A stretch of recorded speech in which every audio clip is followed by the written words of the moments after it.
Even if you've never been to Italy, you've never visited Pompeii, or seen the Colosseum in Rome, you probably know a few things about the Romans. At its most powerful, the Roman Empire covered an area of over 5 million square kilometers. Under the rule of Emperor Trajan in AD 117, over 20% of the world's population lived under Roman control. Today, you can still see Roman architecture across Europe, from the imperial baths of Trier in Germany to the amazing aqueduct of Segovia in Spain. This aqueduct once carried water over 15 kilometers and is nearly 29 meters high. In Turkey, you can visit the huge Roman stadium of Aphrodisias, which could hold 30,000 people. And in Libya, at the southern edge of the Roman Empire, you can see the incredible ruins of the city of Leptis Magna. Before the Romans invaded Britain in the year AD 43, most ancient Britons were farmers living in small villages. The invading armies brought the Roman culture, roads, stone architecture, taxes, and the Latin language to Britain.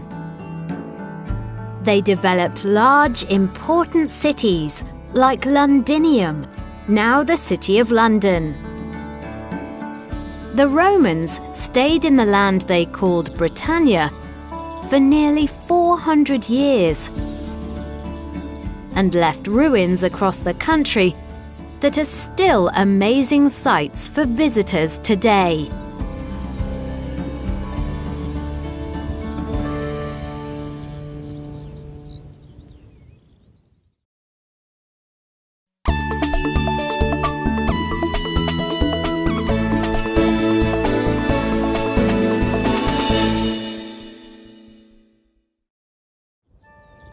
One of the most impressive reminders of Britain's Roman past is located in the north of England. This is Hadrian's Wall. Hadrian's Wall marked the northwest edge of the Roman Empire. It was 80 miles long, around 117 kilometers, and ran from Newcastle in the east to Carlisle in the west. It took around 6 years to build. Today, many parts of the wall are still standing. The remaining parts of Hadrian's Wall attract thousands of visitors every year, with many people keen to learn more about the lives of their Roman ancestors. But archaeologists have learned more about Roman Britain from the forts that the soldiers built near the wall than from the wall itself. And one of the greatest sources of information is Vindolanda, a fort located a few miles south of the wall. There was a Roman fort here at Vindolanda for decades before Hadrian's Wall was built.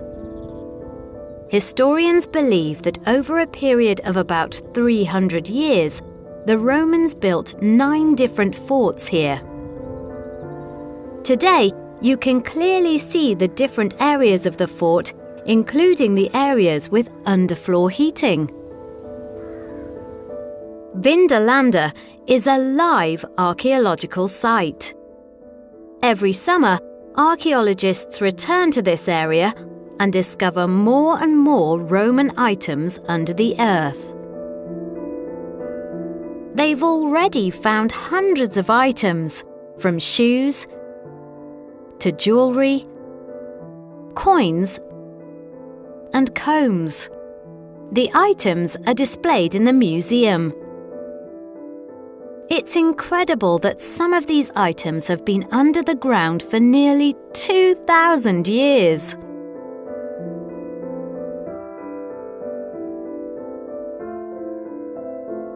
Since 1973, archaeologists have found more than 700 Roman letters at Vindolanda.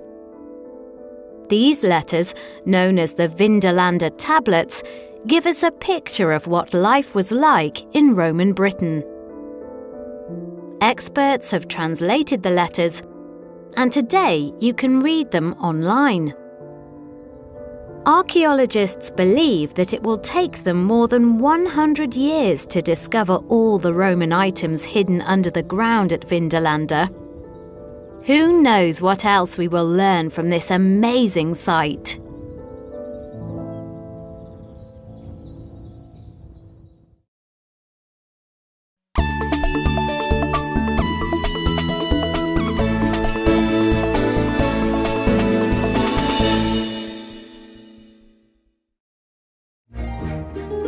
The city of Bath is in the southwest of England.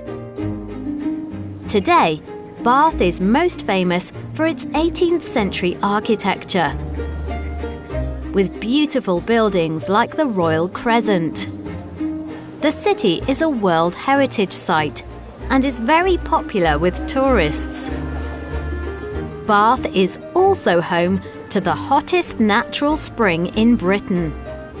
Water comes out of the ground here at around 45 degrees Celsius. Through the 17th and 18th century, people came to Bath for the spring water. The pump room, where visitors came to drink the water, opened in 1706. Then, in 1878, they discovered a Roman bath under another building. When the Romans invaded Britain, there was already an Iron Age village here. The Romans built a town called Aquae Sulis, with many temples and public baths.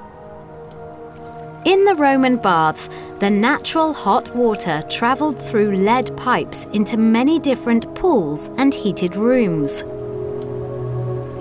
People travelled from around the country to bathe here. But after the Romans left, people didn't use the baths. They flooded, and eventually people forgot about them.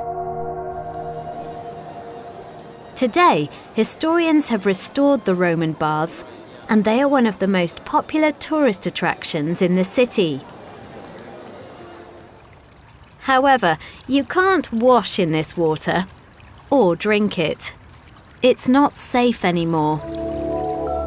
But today, you can relax in the natural hot spring water again, just like the Romans did.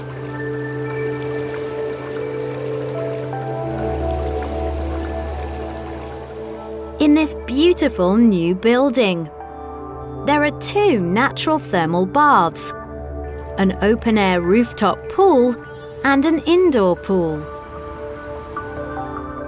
There are amazing views of the city from the rooftop pool. Obviously, the city looks very different today than in Roman times. But these pools are using the same hot spring water the Romans used. And in the city of Bath, Britain's Roman past feels very present.